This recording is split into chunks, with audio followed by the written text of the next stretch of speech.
नमस्कार, शाम के ठीक 6:30 बज चुके हैं। वक्त हो चला है आपके favourite programme mister chief minister का और मैं हूं आपके साथ प्रीति चौहान। इस शो को दिखाने का हमारा मकसद सिर्फ एक ही है कि आप अपने प्रदेश के, आप अपने सूबे के मुख्यमंत्री के बारे में तमाम जानकारियां हासिल कर सके और साथ ही हम आपको इस प्रोग्राम के जरिए बताते हैं कि आज आपके प्रदेश के मुख्यमंत्री ने क्या कुछ किया है, आज आपके प्रदेश के मुख्यमंत्री ने कौन सी बड़ी सौगात आप लोगों को दी है, साथ ही कौन से बड़े बड़े योजनाओं में वो शामिल हुए, शरीक हुए। आप जहां रहते हैं वहां आसपास के राज्यों में क्या कुछ चल रहा है, वहां के मुख्यमंत्री क्या कुछ कर रहे हैं, आपके लिए कौन सा सौगात आपके मुख्यमंत्री लेकर आए हैं। ये प्रोग्राम हमारा दिखाने का सिर्फ एक ही मकसद है कि आपकी सीधी पहुंच आपके मुख्यमंत्री तक हो। तमाम जानकारियां हम आपको आपके प्रदेश के मुख्यमंत्री की सीधी सीधी दे पाए, इसीलिए हम आपको हर रोज दिखाते हैं मिस्टर चीफ मिनिस्टर। और आज हम शुरुआत करेंगे मध्य प्रदेश के मुख्यमंत्री शिवराज सिंह चौहान से।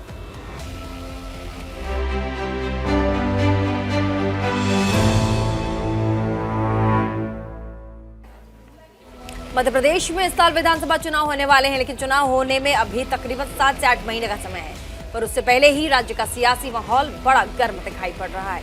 प्रदेश के मुख्यमंत्री शिवराज सिंह चौहान रोज पूर्व मुख्यमंत्री और कांग्रेस नेता कमलनाथ पर निशाना साधते हैं और साथ ही उनसे सवाल दागते हैं। इसी कड़ी में आज भी मुख्यमंत्री शिवराज सिंह चौहान ने अपनी सवालों वाली सियासत के तहत कमलनाथ से पूछा कि प्रधानमंत्री किसान सम्मान निधि में प्रधानमंत्री पैसा दे रहे थे, तब कमलनाथ जी आप पात्र किसानों की सूची लटकाते क्यों थे और वो सूची मांगते रहे, लेकिन आपने नहीं दी।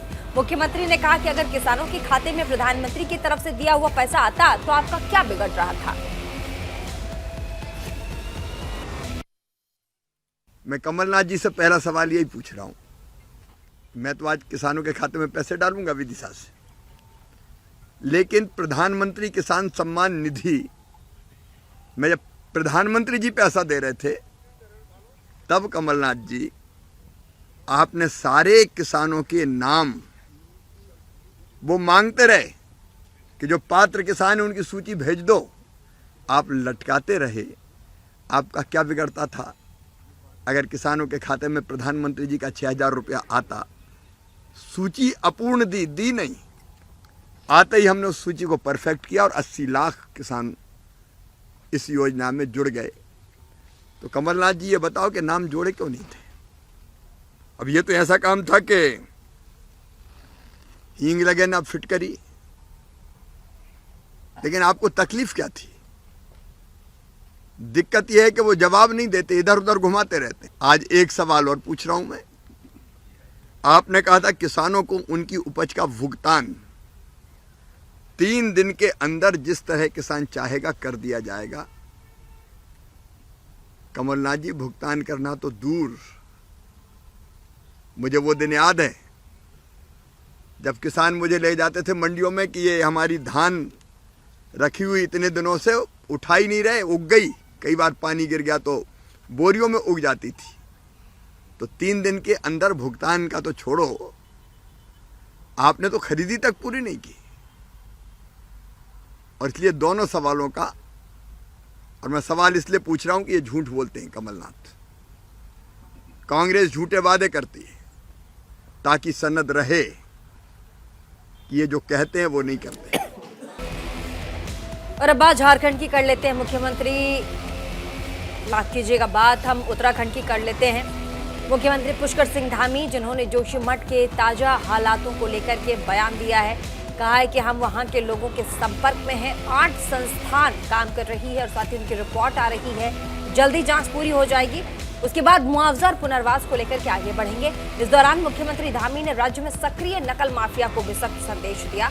कहा कि पिछले दिनों कुछ परीक्षा में शिकायतें मिली हैं, हमने प्रारंभिक जांच करवाई है, इसमें गड़बड़ियां मिली हैं, इस पर सख्त कार्रवाई की जाएगी, दोषियों को अब बख्शा नहीं जाएगा।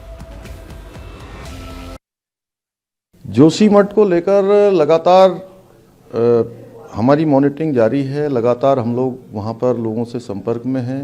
जिलाधिकारी भी लगातार बात कर रहे हैं। 8 जो संस्थान काम कर रहे हैं उनकी रिपोर्टें आ रही हैं। एनडीएमए उसको कंपाइल करेगा, जल्दी ही सारी रिपोर्टें पूरी हो जाएंगी। उसके बाद जो मुआवजा है, पुनर्वास है, उसको लेकर हम लोग आगे बढ़ेंगे। परीक्षाओं में गड़बड़ी को लेकर हमारे बेटे बेटियों के भविष्य को लेकर हमारी पहले दिन से ही इसमें हमारा मंशा, हमारा कार्य सभी स्पष्ट है कि कोई भी गड़बड़ी किसी भी परीक्षा में पाई जाएगी। और जो पुराना ये कैंसर लगा हुआ है, ये नासूर बना हुआ है, जब तक इसकी पूरी सफाई नहीं हो जाती तब तक हमने कहा है कि हम इस पर लगातार कार्रवाई करेंगे। और पिछले दिनों इसी क्रम में जेईई और एई की जो भर्ती परीक्षा आयोजित हुई थी उस पर भी जो है कुछ शिकायतें मिली और हमने प्रारंभिक उसमें जांच करवाई। प्रारंभिक जांच में और इसमें गड़बड़ियों की पुष्टि हुई है और हमने कहा है कि इस पर जो पहले से हमारा स्टैंड है सख्त कार्रवाई हो, इस पर भी सख्त कार्रवाई होगी और जो भी दोषी हैं वो किसी कीमत पर बख्शे नहीं जाएंगे। दूसरी तरफ प्रदेश के मुख्यमंत्री पुष्कर सिंह धामी ने देहरादून में गणतंत्र दिवस परेड में भाग लेने वाले एनसीसी और आरडीसी कैडेट्स से मुलाकात की। इस मौके पर मुख्यमंत्री धामी ने कहा कि गणतंत्र दिवस की परेड में भाग लेकर आए एनसीसी और आरडीसी कैडेट्स वो तमाम अधिकारियों को बहुत शुभकामनाएं। आप सब लोगों ने उत्तराखंड का नाम रोशन करने का काम किया है। उन्होंने आगे कहा कि देश का शायद ही कोई क्षेत्र है जहां एनसीसी कैडेट्स ने अपना डंका ना बजवाया हो। मेरे सभी एनसीसी कैडेट्स, सभी अपने युवा साथियों से मैं कहना चाहूँगा कि आप जिस गौरवशाली संगठन के आप कैडेट्स हैं, उस संगठन से जुड़ना हर किसी युवा के लिए, हर किसी छात्र के लिए, छात्रा के लिए एक बहुत गौरव का विषय है। अभी मैं मेजर जनरल दहिया साहब से जब बात कर रहा था तो आपने बताया मुझे कि 22,000 की वेटिंग अभी जो है एनसीसी में शामिल होने वालों की है। उत्तराखंड के अंदर 22,000। आप अंदाजा लगा सकते हैं कि आप 22,000 वहां वेटिंग में हैं और लंबी लिस्ट लगातार वो बढ़ती ही जाएगी। उसमें से आप सब लोगों को अवसर मिला है तो आप सब लोग भाग्यशाली भी हैं। देश का शायद ही ऐसा कोई क्षेत्र हो जहां एनसीसी के बहादुर कैडेट्स ने अपनी प्रतिभा का डंका न बजाया हो। हर क्षेत्र में एनसीसी के लोगों को मैंने स्वयं भी देखा है जगह जगह योगदान देते हुए। 1965 का युद्ध हो या 1971 का युद्ध हो, इसमें जो एनसीसी के कैडेट्स ने जो भूमिका निभाई, जो योगदान दिया, उसको कभी भुलाया नहीं जा सकता। इन युद्धों में जहां हमारी सेना अग्रणी पंक्ति में दुश्मनों से लोहा ले रही थी, वहीं हमारे बहादुर कैडेट्स दूसरी पंक्ति में खड़ा होकर, दूसरी पंक्ति में मजबूती से खड़े होकर सेना को लगातार सहयोग प्रदान करने का काम कर रहे हैं। और अब बात कर लेते हैं छत्तीसगढ़ के मुख्यमंत्री भूपेश बघेल की, जिन्होंने आज बजट को लेकर के भारतीय जनता पार्टी पर निशाना साधा है। मीडिया से बात करते हुए सीएम भूपेश बघेल ने सरकार पर जमकर बरसे और साथ ही हालातों से अवगत कराया। मुख्यमंत्री बघेल ने कहा कि बजट किसान, मजदूर, निम्न वर्ग, मध्यम वर्ग के लिए बेहद निराशाजनक रहा और यही अमृतकाल का सत्य है। इस दौरान मुख्यमंत्री ने रामचरितमानस पर हो रहे विवाद पर भी प्रतिक्रिया दी और कहा कि रामचरितमानस को गहराई से पढ़ने की जरूरत है, इस पर विवाद करने की जरूरत नहीं है। अच्छी चीजों को ग्रहण करना चाहिए, दोनों को लेकर विवाद नहीं करना चाहिए। हर बात पर प्रत्येक व्यक्ति के लिए सही नहीं हो सकता। तो वहीं राज्य में इस साल रिकॉर्ड तोड़ हुई धान की खरीद पर मुख्यमंत्री ने कहा कि कांग्रेस सरकार ने राज्य में किसानों की आय को दुगना करने का काम किया। कई लोग फिर से खेती से जुड़ रहे हैं। किसानों की आय दुगनी हुई नहीं, लेकिन फर्टिलाइजर की सब्सिडी 22% कम कर दी गई। एलपीजी की सब्सिडी में 75% की कमी कर दी गई। मध्याह्न भोजन कार्यक्रम, पोषण शक्ति कार्यक्रम में 9% की कमी। मनरेगा में 32% की कमी। प्रधानमंत्री किसान सम्मान निधि में 12% की कमी। प्रधानमंत्री कृषि सिंचाई सहायता कार्यक्रम में 17% की कमी। अल्पसंख्यक कल्याण मद में 66% की कमी। खाद्य सब्सिडी में 31% की कमी। महंगाई चरम पे है, वित्तीय घाटा चरम पर है, चालू खाता घाटा चरम पर है जीडीपी वृद्धि में मात्र 2.2% की कमी आई है। बेरोजगारी चरम पर है। ऋण भार सर्वकालिक उच्च दर पर मात्र 8 वर्षों में 3 गुना हुआ है। ये निष्कर्ष है। बजट किसान, मजदूर, निम्न वर्ग, मध्यम वर्ग के लिए अत्यंत निराशाजनक है और यही कथित अमृत काल का सत्य है। बात रामायण के बारे में है, राम के बारे में है। राम को आप जिस रूप में देखें, मरा मरा बोलेंगे तो आखिर राम राम बोल ही लेते हैं। कोई मरा मरा बोलता है, कोई राम राम बोलता है। क्या अंतर पड़ता है? आप किसी नाम से उसे जपें, चाहे उसके विरोध में भी बात करें तो ऊपर भी उसका नाम है। दूसरी बात, रामायण के मामले में कहना चाहूँगा, मैं उस दिन भी बोला था कि इस मामले में विनोबा भावे जी ने बहुत अच्छी बात कही है। किसी भी धर्म ग्रंथ के या किसी भी दर्शन के किसी समय लिखा गया है तो आज के समय में, आज की परिस्थिति में उसको गूढ़ विवेचना करना चाहिए और उस तत्व को, सार तत्व, सूक्ष्म से सूक्ष्म तत्व को भी विचार करके ग्रहण करना चाहिए। जस के तस ग्रहण नहीं करने का आवश्यकता है। 650 साल पहले रामायण लिखा, वाल्मीकि रामायण तो और पहले का लिखा गया है। देश में अनेक प्रदेश हैं जहाँ रामायण की रचना, कितने भाषा में रामायण की रचना हुई है। तो वो जैसे लिखे उसी प्रकार से आपको स्वीकार करने का आज की परिस्थिति में जरूरत नहीं है। जो जो मूल तत्व है उसकी विवेचना करिए और उसके जो सूक्ष्म तत्व को ग्रहण करिए जो आज आपके लिए जरूरी है। तो और ये जो वाद विवाद कर रहे हैं वो गलत है। आप रामायण में जो अच्छी चीज़ें उसको ग्रहण कर लीजिए ना, उसमें जो मान लो आपको नहीं जमता उसको छोड़ दीजिए, लेकिन उसके अलावा बहुत सारी चीज़ें, एक चौपाई, एक दोहा, 2-4 दोहे से फर्क नहीं पड़ता उस इतने बड़े ग्रंथ में। लेकिन उसको आपको, महाभारत लिखा गया है, वेद लिखा गया है, तो उसके उपनिषद लिखा गया है। 107,53,000 मीट्रिक टन धान खरीदे, जो भारतीय जनता पार्टी के पिछले सरकार के 2017 में जितना खरीदे उसको लगभग दुगुना, 55,000 खरीदे थे, आज 1,07,53,000, तो दुगुना हो गया। किसानों की संख्या 12 लाख से बढ़ के 23 लाख क्रॉस कर गया। धान के रकबा और कोदो कुट की रागी का रकबा, गन्ने का रकबा, सब में वृद्धि हुई है। लगभग 10 लाख किसान खेती से जुड़े, 10 लाख लोग, 10 लाख परिवार वो खेती से जुड़ा, मतलब खेती लाभ का धंधा हो गया।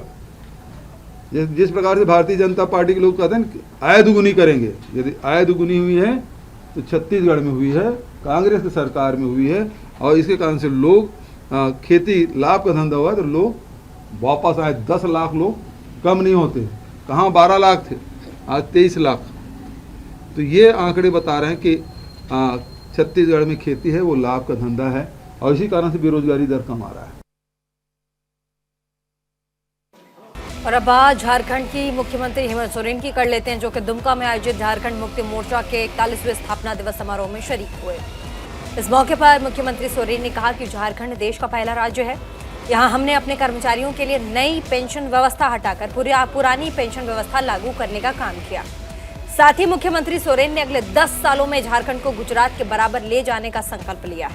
इस दौरान मुख्यमंत्री हेमंत सोरेन भारतीय जनता पार्टी पर निशाना साधते हुए उन्होंने कहा कि बीजेपी ने 1-2 राज्यों को छोड़कर बाकी सभी जगहों पर खरीद फरोख्त करके सरकार बनाई है। इनकी परिभाषा ही ऐसी है कि ये व्यापारियों की पार्टी है, खरीदो और बेचो उनका फॉर्मूला है। खेती बाड़ी से उन्हें कोई लेना देना नहीं है, कारोबारी।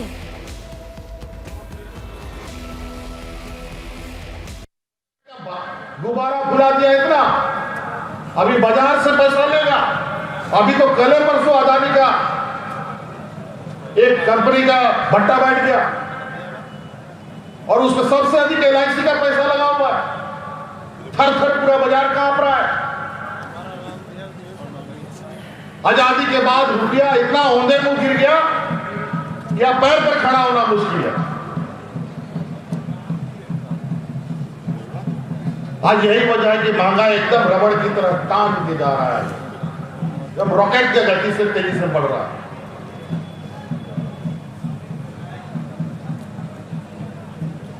आज इसीलिए हम लोग का पदाधिकारी कर्मचारी लोग भी है, कर्मचारी लोग को नया पेंशन स्कीम में भारत सरकार लागू कर दिया।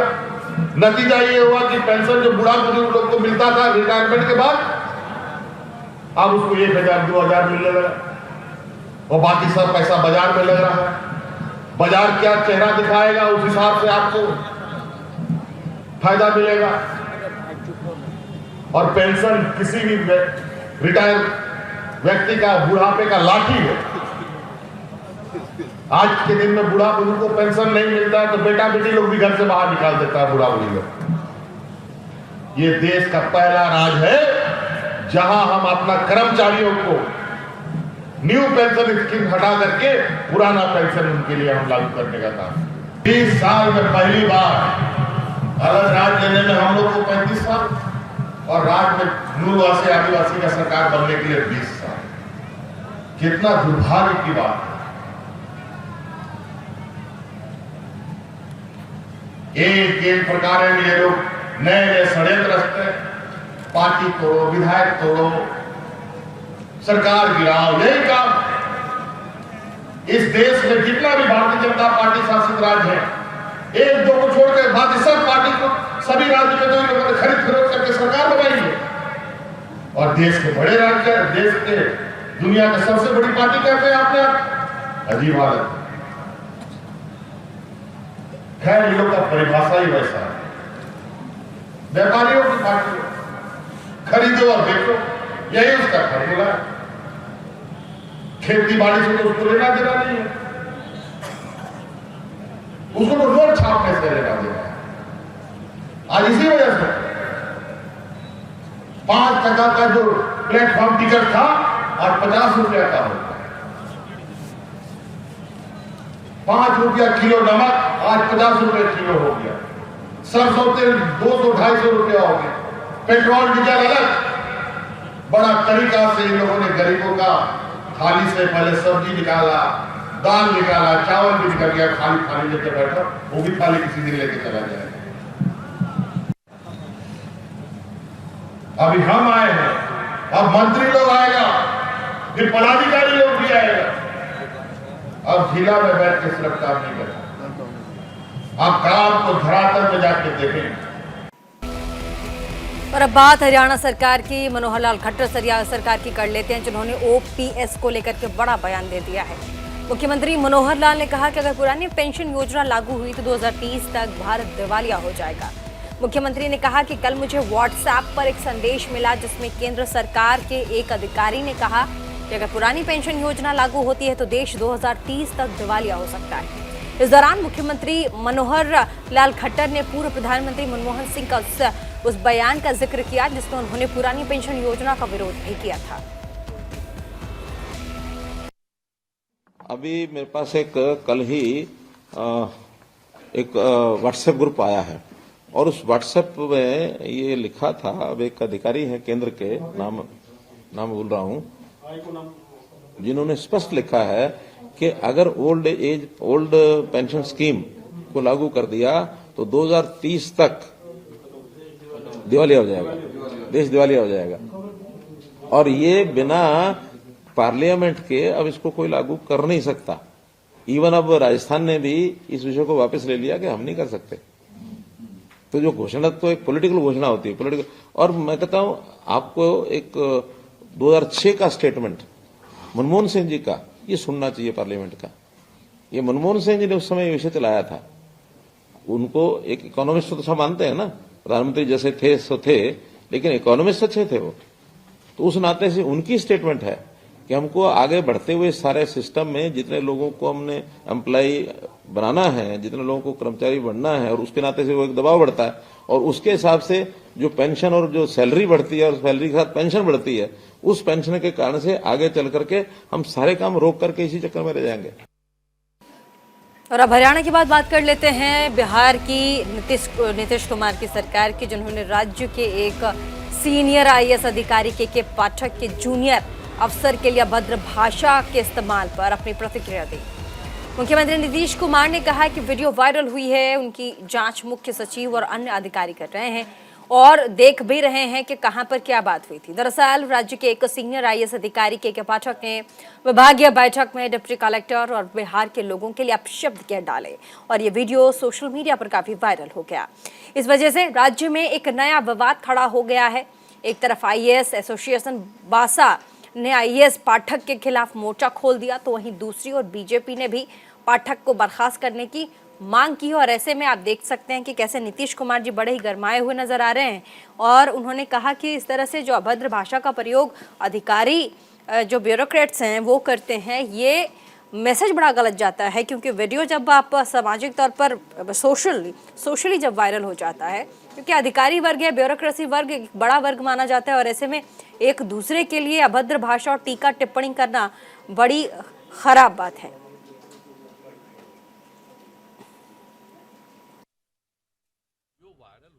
देख रहे हैं अधिकारी लोग, सब चीज को देख रहे हैं। चीफ सेक्रेटरी से लेकर के एक एक बात को लोग देख रहे हैं, कहां पर क्या बात आई है उसको एक एक चीज को देख करके जांच करेंगे तभी होंगे। तो कल जो बात आई थी, कल रात में हम जब लौटे हैं तभी हमको बताया गया कि तो सब कर रहे हैं, देख रहे हैं। तो मिस्टर चीफ मिनिस्टर में फिलहाल के लिए बस इतना ही। इसी के साथ देश और दुनिया की बाकी तमाम खबरों को देखने के लिए बने रहिए न्यूज़ इंडिया 24/7 के साथ और अपना favourite programme mister chief minister देखना न भूलें।